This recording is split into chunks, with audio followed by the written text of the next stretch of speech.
Fala, meus consagrados e consagradas, tudo certo? Meu nome é Glaucia Lemos, sou Developer Advocate aqui na Microsoft. E hoje vai ser um vídeo um pouco diferente, um pouco conversativo, conversando um pouco aqui com vocês e também mostrando como deve fazer e como vocês podem estar contribuindo de diferentes maneiras para um projeto open source. Bom, se esse é um tipo de vídeo que você curte, deixe seu like, compartilhe com seus amigos e amigas.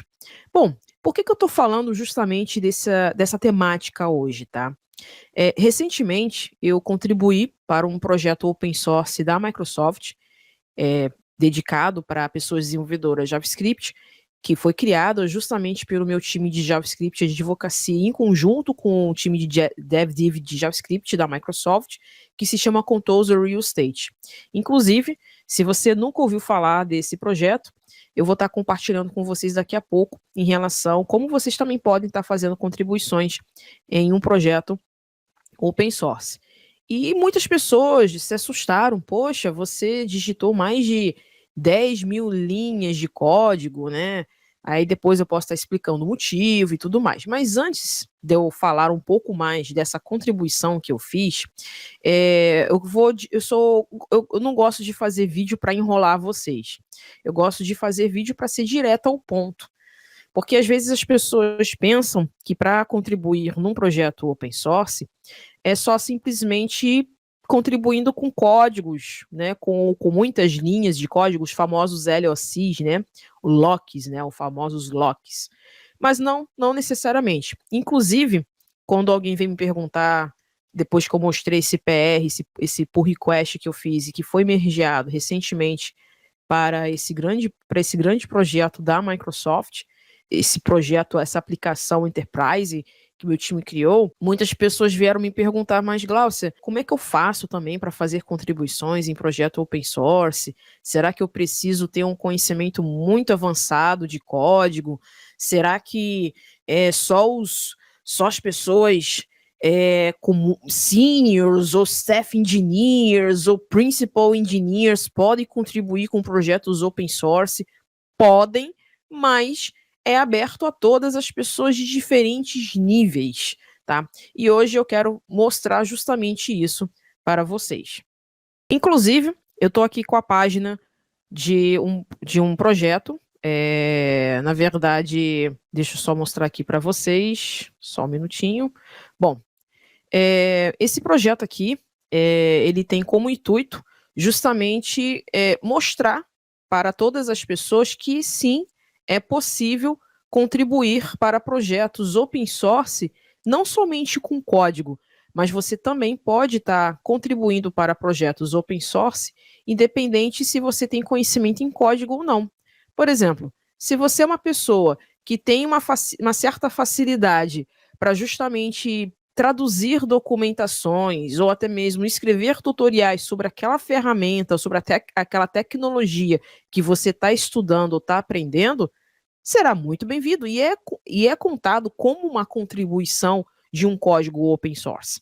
Então, só para mostrar para vocês que não é somente eu falando, tem um site aqui que, inclusive, eu vou deixar disponível aqui no link abaixo, que se chama opensource.guide, e inclusive ele está traduzido em inúmeros idiomas, em alemão, inglês, espanhol, inclusive até em português. E olha o que vem dizendo aqui, ó, como contribuir para o open source.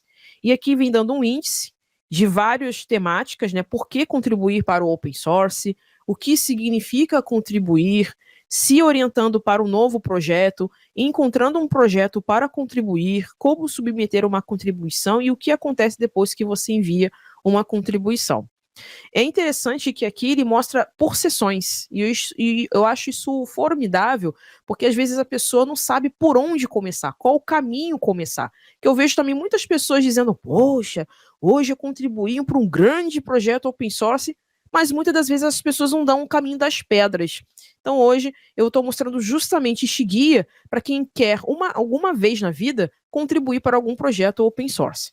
Então aqui vem falando na seção 1 por que contribuir para um projeto open source, e vocês vão sempre estar encontrando pessoas de grande relevância na comunidade técnica global, falando da importância de você contribuir justamente para um projeto open source. E um deles aqui eu não vou ler essa página, que essa página ela é gigante, então vou deixar como uma liçãozinha de casa para vocês que desejam fazer contribuições em projetos open source. E uma delas aqui que vem falando aqui, ó, melhorar as habilidades existentes, encontre pessoas que estão interessadas em coisas parecidas. E eu acho que essa parte aqui, para mim, é uma das partes principais para quem está contribuindo justamente para um projeto open source. Eu me lembro que quando eu comecei no mundo open source, que foi justamente antes de entrar aqui na Microsoft, foi justamente o que chamou a atenção da Microsoft, foi o fato de eu ter chamado a atenção de toda uma comunidade brasileira por ter traduzido a documentação do React. Mas tradução conta como uma contribuição open source, Gláucia? Calma, que eu já vou explicar para vocês. E durante esse período em que eu ajudei na contribuição, eu encontrei em sentido não presencial, mas acho que, se não me engano, foi no período de outubro de 2018 até janeiro de 2019, que até nesse momento eu ainda não estava trabalhando na Microsoft. E foi interessante que a comunidade brasileira se juntou de uma tal maneira que em 3 meses a documentação em português do React.js estava totalmente traduzida. Foi um grande movimento, de fato. Tá? E ali eu consegui fazer grandes conexões com pessoas que até hoje eu tenho contato de forma virtual na área técnica global da área de desenvolvimento. Pessoas que hoje eu pergunto, tiro uma dúvida.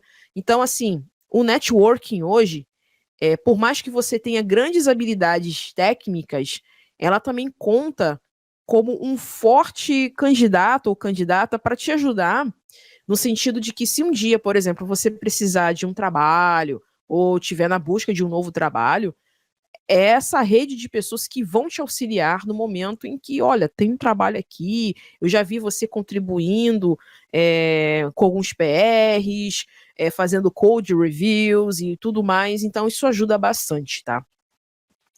Encontrar mentores e ensinar outras pessoas, porque, de fato, quando você contribui para um projeto open source, você, de fato, vai estar encontrando pessoas que estarão te auxiliando naquele projeto em que você está fazendo e, de fato, também você vai se sentir meio que obrigado, se você já conhece aquela ferramenta, a ensinar aquelas pessoas que, de fato, queiram aprender aquilo que está querendo fazendo para aquela pessoa que tem pouco conhecimento, que deseja entender um pouco mais sobre aquela tecnologia. Outro fator também, construir artefatos públicos que ajudam você a crescer sua reputação e carreira. Inclusive, essa parte que eu vou ler. Por definição, todo o seu trabalho open source é público, o que significa que você recebe exemplos gratuitos para levar a qualquer lugar com uma demonstração do que você pode fazer. Isso aqui, essa frase aqui, que está falando aqui, tá? Isso aqui vai na onda e do conselho que podem falar, podem comentar contra, podem falar de tudo, mas tudo o que você contribui e coloca no seu repositório GitHub como público, seja um repositório de estudos, seja um projeto CRUD ali que você esteja estudando, aquilo ali está de forma pública. Alguém pode entrar naquele repositório que você está estudando e usufruir muito bem daquele repositório e replicar em outro projeto de grande porte. Quantas vezes eu já entrei na internet que eu precisava ver um tutorial que eu não... Às vezes, eu estou numa fase em que tem certas coisas que eu prefiro ver vídeos, principalmente se tratando de cursos, mas quando se trata de tutoriais, eu não quero mais perder tempo vendo tutorial, eu já quero entrar. Peraí, deixa eu ver se esse tutorial aqui tem algum link para o repositório daquele código, e simplesmente eu vou lá e vou ver o que foi desenvolvido e vou estudar aquele código. Então, se alguém distribuiu e permitiu daquele código estar de forma pública, aquilo ali é uma contribuição open source. Então, quando alguém fala assim, nem sempre que você coloca lá no GitHub as empresas vão estar olhando, não, mas isso contribui para o open source, tá? E justamente quem criou isso aqui são os maiores mantenedores de open source do planeta. Se eles estão falando, então vocês têm que acreditar em pessoas que de fato atuam ativamente em projetos open source. Se eles colocaram isso aqui, gente, não fica ouvindo o que as outras pessoas vão falar. Não fica colocando teus projetos aí no GitHub de forma pública que ninguém vai ficar olhando isso daí. Coloque. Olha que tá, vou ler de novo. Por definição, todo o seu trabalho open source é público. O que significa que você recebe exemplos gratuitos para levar a qualquer lugar como demonstração do que você pode fazer. Tá? Você vai aprender habilidades interpessoais, porque você vai aprender a fazer o gerenciamento e tudo mais. Aí vem a seção 2, o que significa contribuir para um projeto open source? Aí aqui tem uma frase que eu gostaria de comentar aqui para vocês, que é inclusive do próprio Horta. O Horta, para quem nunca ouviu falar nele, ele não sei se ele continua, mas ele está mais focado realmente no Cocoa Pods, que é uma ferramenta para mobile. Eu não entendo muito bem. Mas ele era um dos maiores contribuidores do TypeScript, até porque ele trabalhava no time do TypeScript. Hoje ele não trabalha mais aqui na Microsoft. Mas olha uma coisa interessante que ele falou aqui, tá? Olha o que ele escreveu aqui.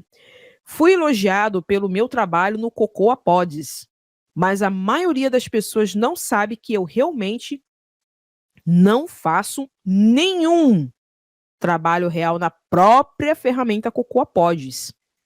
Meu tempo no projeto é principalmente gasto fazendo coisas como documentação e trabalhando na marca. Olha que interessante.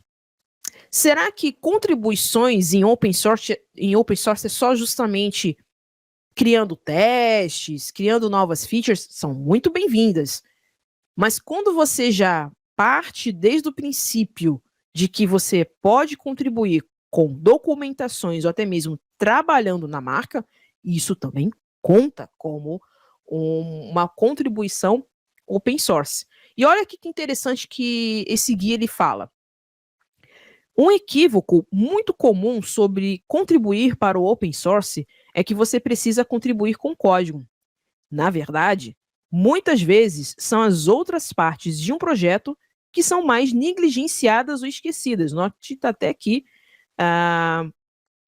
falando aqui, inclusive direciona até para um blog aqui do GitHub. Você fará um grande favor ao projeto oferecendo-se para contribuir com esses tipos de contribuições. Mesmo se você gosta de escrever código, outros tipos de contribuições são uma ótima maneira de se envolver com um projeto e conhecer outros membros da comunidade. Construir esses relacionamentos lhe dará oportunidades de trabalhar em outras partes do projeto. É que eu falo, você pode criar o projeto mais bonito, mais testável, mais escalonável possível, mas do que vai adiantar você criar um projeto público que você queira ganhar uma certa atração de pessoas se você não vai ter contribuidores traduzindo aquela documentação, pessoas para poderem replicar em formas de tutoriais, vídeos, ou até mesmo criando outros code samples dentro do repositório daquela ferramenta que você criou. Ou também, um outro exemplo de uma forma de contribuição é justamente melhorando a UX ou UI da página daquela ferramenta. Ou, como está acontecendo agora, no Node.js, em que a Foundation está querendo criar um mascote para o Node. Então, tem uma menina lá, que ela é especialista em desenho e está dando algumas sugestões de mascotes, prováveis mascotes. E pode ser que o desenho dela seja aprovado e olha a contribuição para a comunidade open source que ela fez.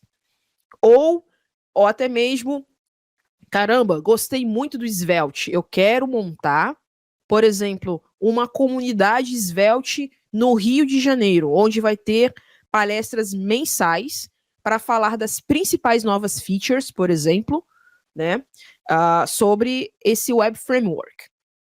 Aí você vai lá, abre um PR, mostra lá para o time do Svelte, ou a empresa que mantém, ou as pessoas que contribuem para essa ferramenta, e olha, nós estamos fazendo aqui, isso também conta como contribuição open source. Então a gente tem que desmistificar esse negócio de que contribuição para open source, para uma ferramenta, para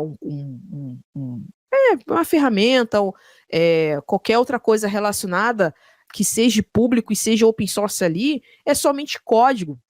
Também, principalmente é. Mas não adianta, vai adiantar de nada se aquela ferramenta ela for muito boa, mas não tiver tração, não tiver outras pessoas falando sobre ela.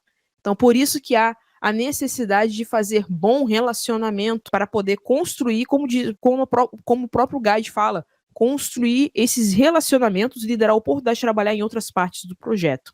Então, aqui vem dando algumas sugestões, né? Se você gosta de planejar eventos, aí vem dando exemplo aqui do Note School, por exemplo. Ajudar os membros da comunidade a encontrar conferências apropriadas a submeter propostas de apresentação. Isso também conta como uma contribuição open source.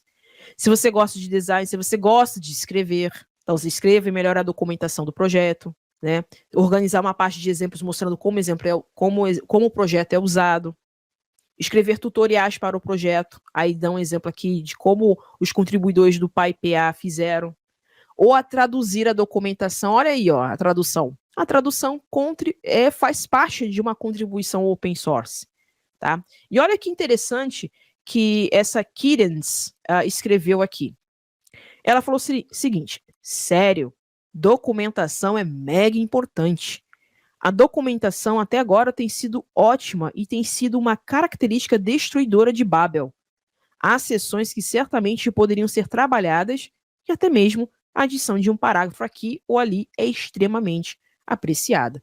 Então, sim, a documentação conta, sim, como uma contribuição open source. E aqui vem dando outras ajudas. Por exemplo, uma coisa que às vezes as pessoas fazem de uma maneira tão automática, mas já está contribuindo para um projeto open source. Olha que interessante, olha. Se você... Cadê? Aqui. Você gosta de ajudar as pessoas? Responda a pergunta sobre o projeto, por exemplo, no Stack Overflow.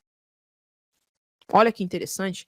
Se você já responde perguntas de pessoas que têm dúvidas em relação a uma determinada tecnologia que é open source, você já está fazendo uma contribuição open source. Responda às pessoas em questões que ainda estão abertas, ajude a moderar os painéis de discussão, canais de comunicação oficiais dessa ferramenta. Por exemplo, o TypeScript, ele tem um canal oficial para responder algumas dúvidas de pessoas que têm em relação a algumas novas features, em relação à versão do TypeScript. Eles têm um canal no Discord, eles têm aquela parte de issues também, de discussions que agora tem. Inclusive, essa barra de discussions é uma das melhores possíveis para você ver como a comunidade open source ela de fato se movimenta. E olha que interessante, que aqui fala, você não precisa apenas trabalhar em projetos de software. Olha que interessante, aqui fala que embora open source geralmente se refira a software, você pode colaborar praticamente em qualquer coisa. Existem livros, receitas, listas e aulas que são desenvolvidas com projetos open source. Aí me dando um exemplo aqui do @CindyResource, que faz a curadoria de uma lista de listas impressionantes, que é aquele List Awesomes, né, que foi esse cara que criou o famoso Awesomes. Isso aqui é contado como um projeto open source, né? Outro exemplo aqui que ele deu, por exemplo, que mantém uma lista de possíveis perguntas de entrevistas para candidatos a desenvolvedor front-end, que esse é esse @H5BP. Olha que legal. Ele criou aqui uma lista de prováveis perguntas que podem, eu inclusive nem sabia disso, que podem serem feitas durante uma entrevista para quem está desenvolvendo num projeto front-end. Ou seja, existem diferentes formas de você fazer contribuição com um projeto open source. E aqui, se você for se orientar com um novo projeto, aí que fala da anatomia de um projeto open source, aí vem a parte mais avançada, para aquelas pessoas que de fato ali criam, né, um código, um projeto que de fato vai ser usado por milhões ou até mesmo bilhões de pessoas. Aí ele fala que é importante ter um autor, um proprietário, os mantenedores, os colaboradores, ter uma página .md de license, readme, contributing. Isso aqui, infelizmente, muita gente desconsidera, que é o código de conduta. Porque às vezes as pessoas se esquecem de que a comunidade, quando a gente fala de forma global, ela precisa ser acolhedora e não pode fazer distinção de pessoas, né? Então isso aqui é muito importante.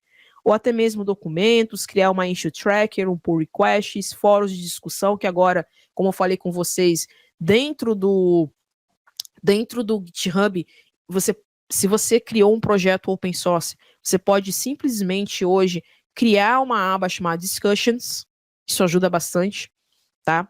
E aqui a parte de encontrar um projeto para contribuir, e aqui eles vêm dando algumas sugestões de lugares onde você pode começar a fazer contribuições. Bom, enfim, eu não vou ler tudo, que aqui vai começar a explicar como é que você deve abrir uma issue, abrir um pull request, se quiserem, eu vou estar fazendo aqui um exemplozinho de uma contribuição de uma maneira bem simples, que você pode estar fazendo uma certa contribuição. Mas eu vou estar deixando um link abaixo, como para vocês lerem esse documento, que eu acho que é extremamente importante para, novamente, desmistificar essa ideia de que contribuição de projetos open source é somente em código, e não é. Tá? Você pode estar fazendo com contribuições de projetos open source, como vocês viram aqui no guia, de diferentes maneiras.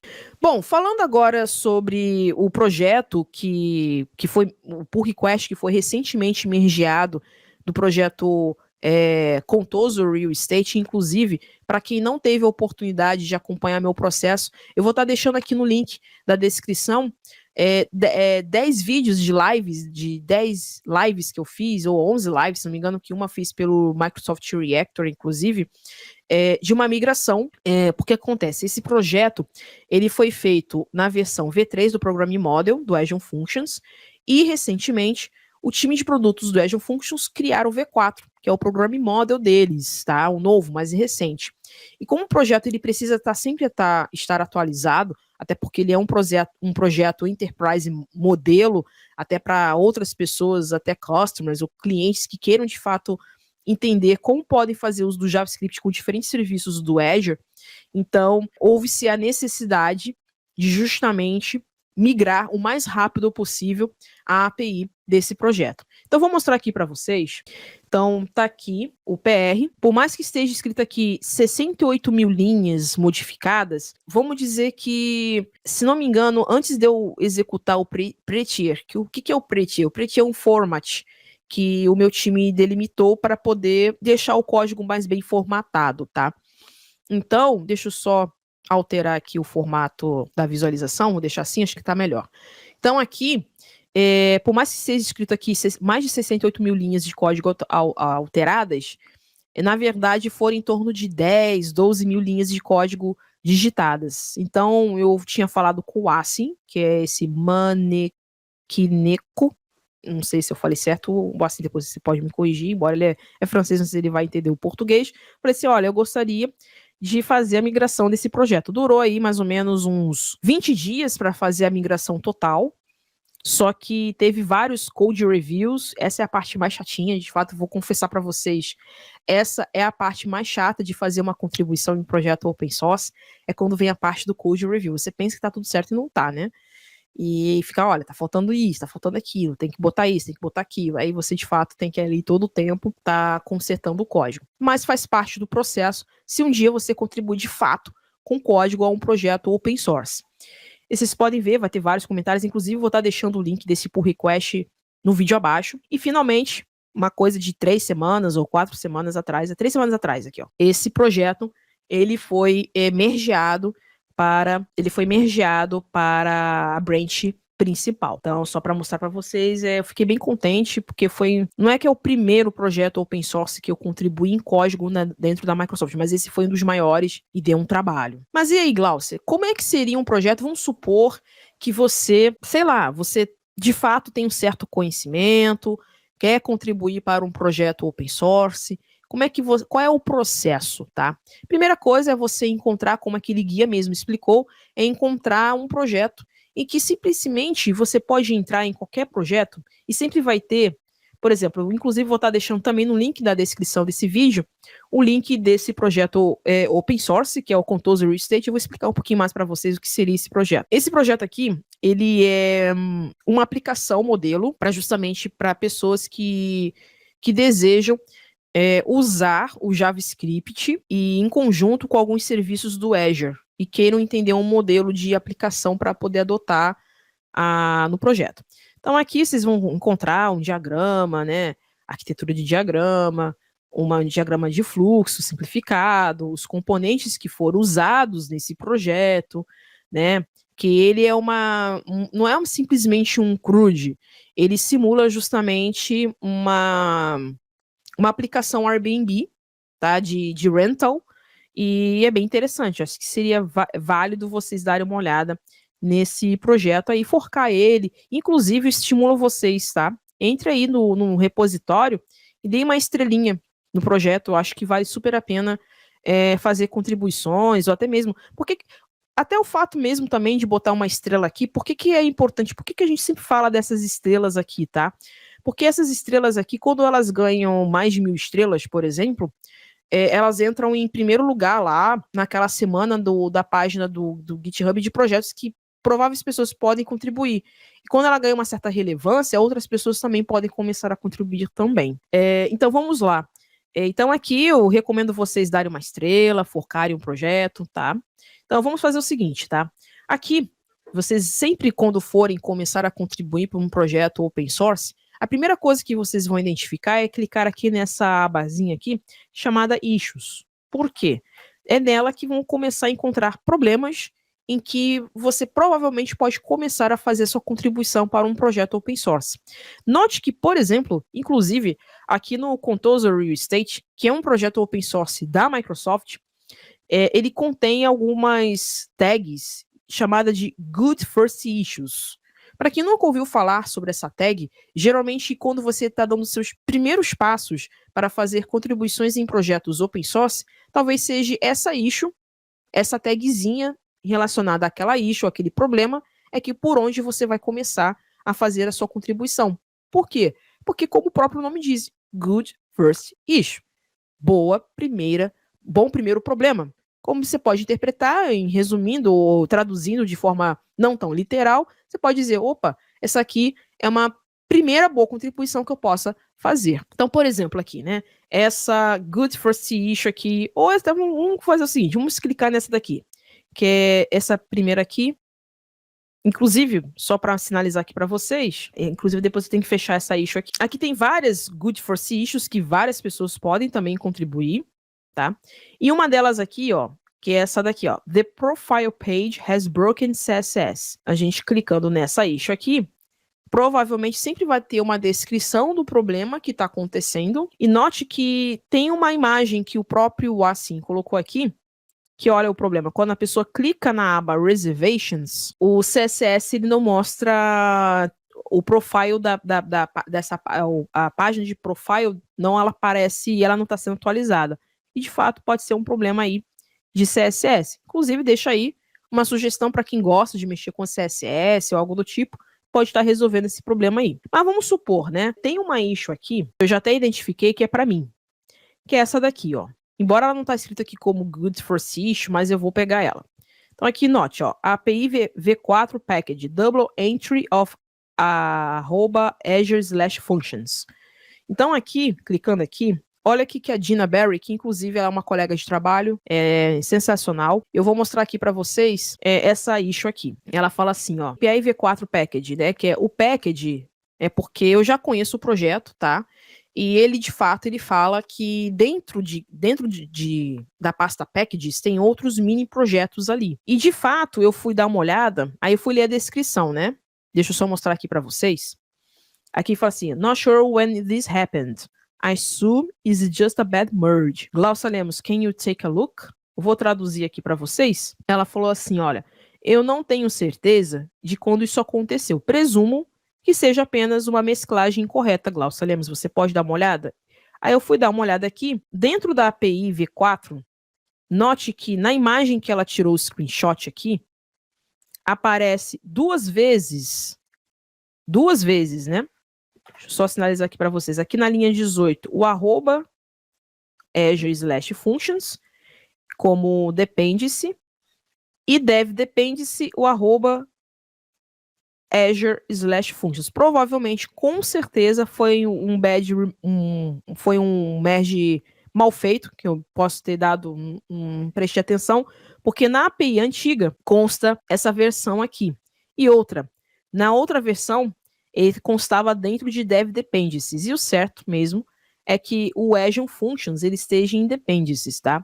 A diferença de um para o outro é que o dev dependencies são pacotes de desenvolvimento e o de dependencies são os que vão para production, tá? Então, de fato, realmente, o que eu vou ter que fazer?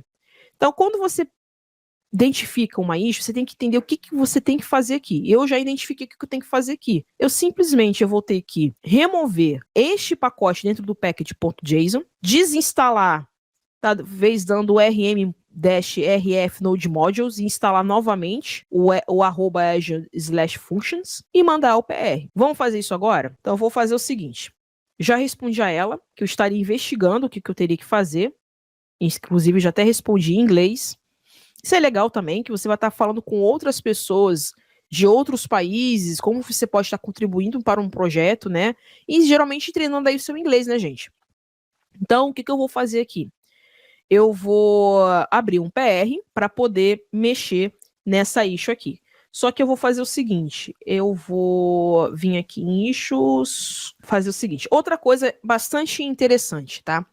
Hoje, tá? Dentro de qualquer repositório, seja aí da Microsoft ou até mesmo do Azure, se você vê assim, Microsoft / algum projeto open source, e se você vê essa abinha aqui, chamada aqui, ó, você clica aqui em Code e clica aqui em Code Spaces, por mais que o Code Spaces ele te conceda aí, inclusive, para quem não sabe o que é o Code Spaces é nada mais do que você usar uma versão do Visual Studio Code no browser, tá? E você, por exemplo, outro dia eu precisava fazer uma contribuição para um projeto Python para fazer um bug bash aqui internamente, inclusive foi essa semana. E eu não tenho nada instalado de Python aqui na minha máquina. E depois eu pensei, não, eu vou simplesmente baixar esse projeto dentro do CodeSpaces, porque lá ele vai criar todo o meu dev container na nuvem para poder fazer uso do Python.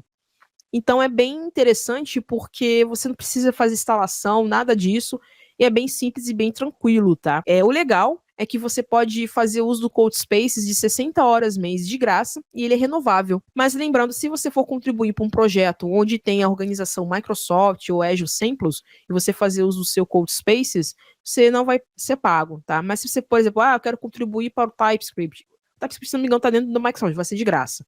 Se você abrir um CodeSpaces lá, claro, de fato, você vai ter que forcar esse projeto. Até mesmo, sei lá, eu vou, não sei, eu vou simplesmente, um exemplo, preciso usar o Docker. Não, cara, não precisa instalar o Docker localmente. Você pode fazer uso do Docker dentro do CodeSpaces. Isso ajuda bastante. Inclusive, eu tenho mostrado isso bastante ultimamente nos meus vídeos aqui no YouTube, como que vocês podem estar fazendo Docker dentro do CodeSpaces. Rodar, de fato, o Docker dentro do CodeSpaces.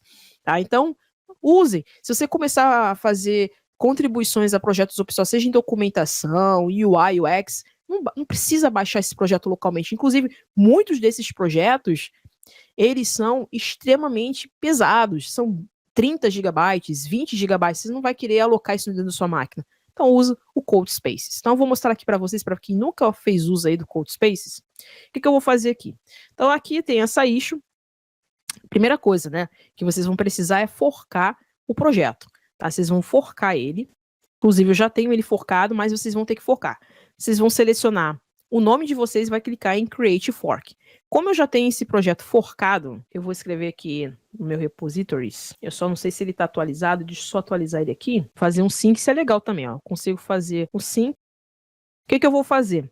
Eu vou criar um outro CodeSpaces. Note que eu já tenho um CodeSpaces daquela migração que eu fiz, mas eu estou deixando ele ali, porque pode acontecer por alguma razão, inclusive podia até deletar essa branch aqui, né? Mas eu vou criar um outro CodeSpaces em cima de um main, tá vendo? Olha, create CodeSpaces on main. Inclusive, Em vez de deixar a tela compartilhada desta forma aqui, eu vou colocar eu aqui no cantinho. Então, eu vou clicar aqui no mais, e ele vai fazer um setup do meu CodeSpaces. Talvez eu vou dando aqui uma acelerada no vídeo.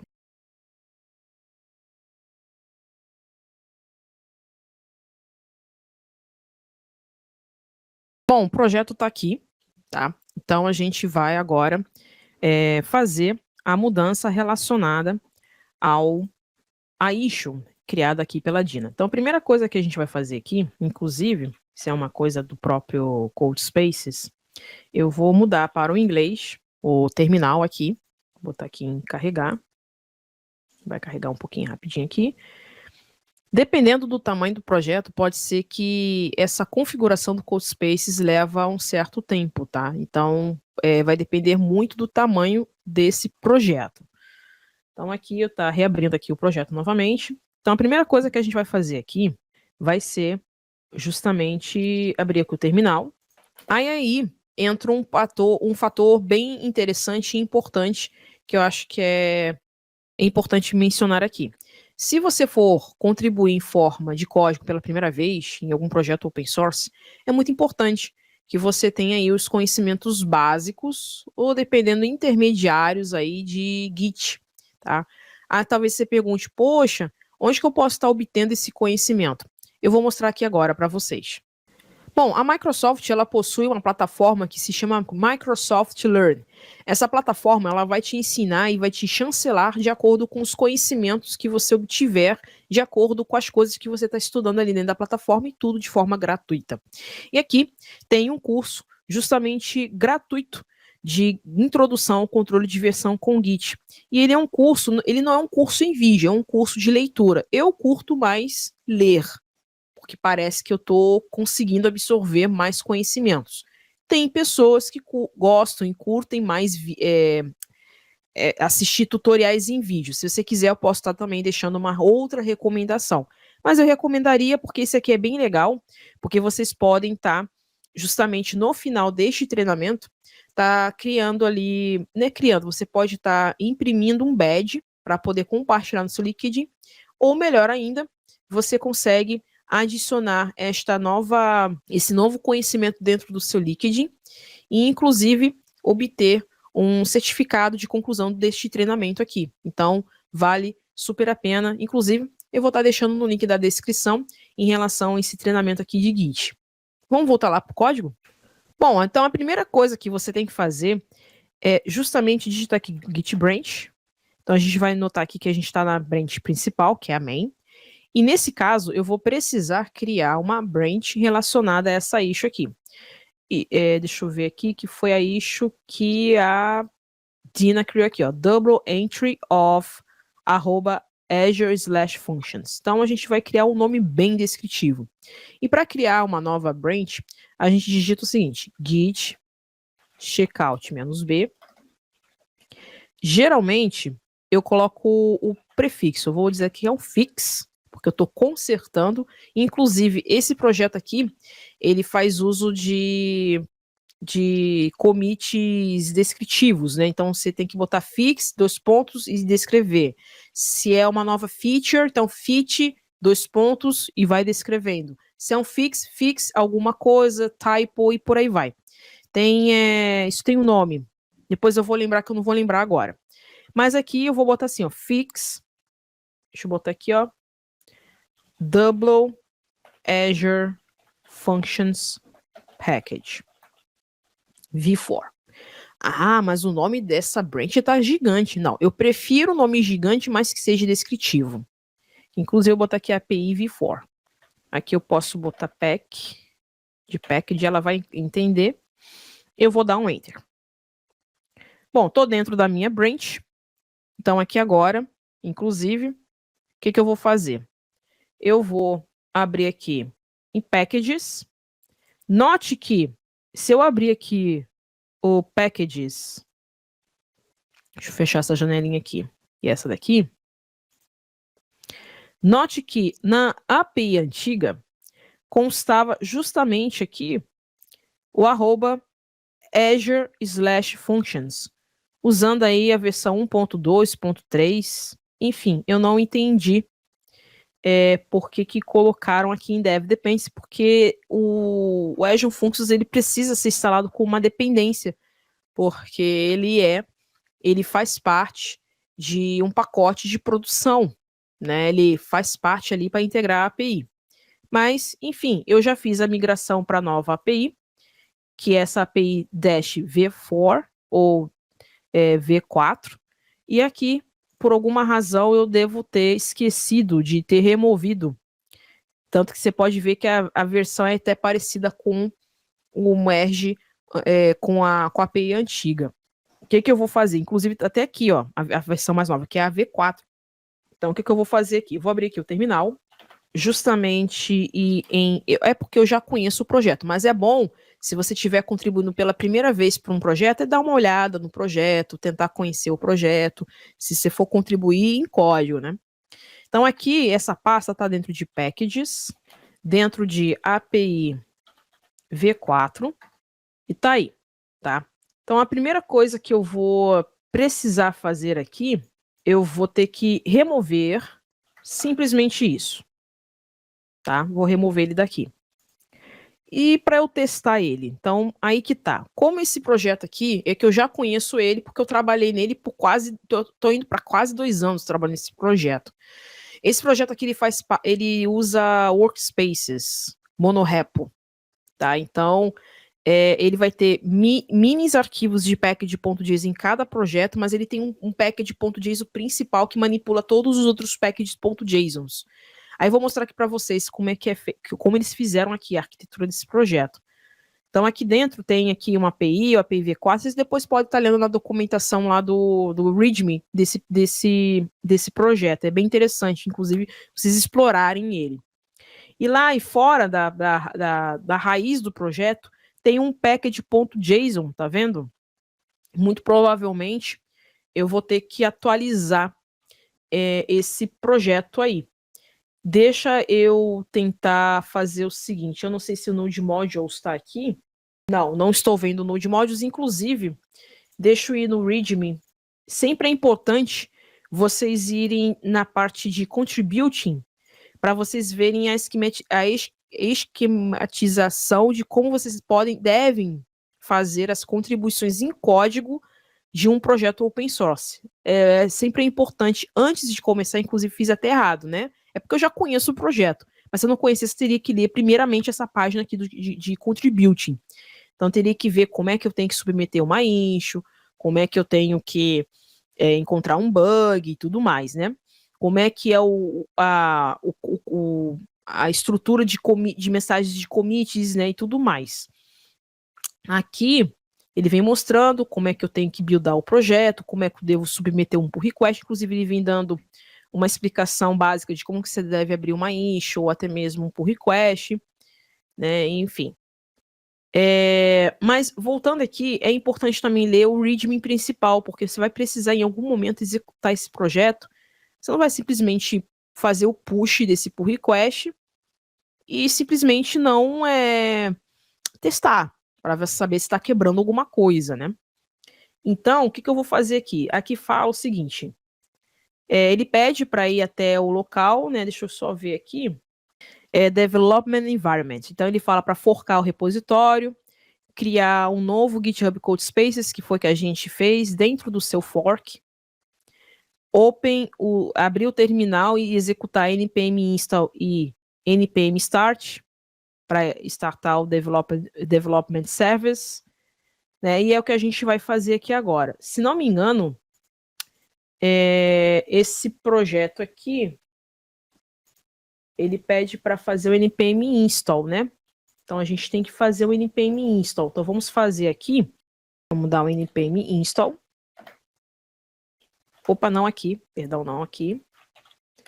Espera aí. Tem que sair daqui de packages.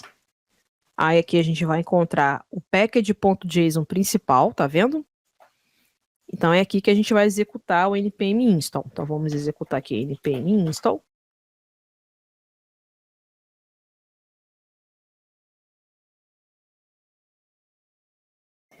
Então, como vocês podem perceber, vai haver momentos em que você pode contribuir para um determinado projeto em que você não consiga avançar. Justamente porque, como há outras pessoas envolvidas nesse projeto, então você vai ter que entender que às vezes uma branch de uma outra pessoa pode estar relacionada com a sua branch atual, que pode fazer com que não funcione um determinado contexto desse pull request, tá? Pode acontecer também de, por exemplo, você simplesmente não conseguir executar o código porque uma branch recente que foi adicionada na branch principal não esteja integrada à sua branch atual. Isso é uma outra questão também que você precisa estar mantendo a branch atual sempre atualizada.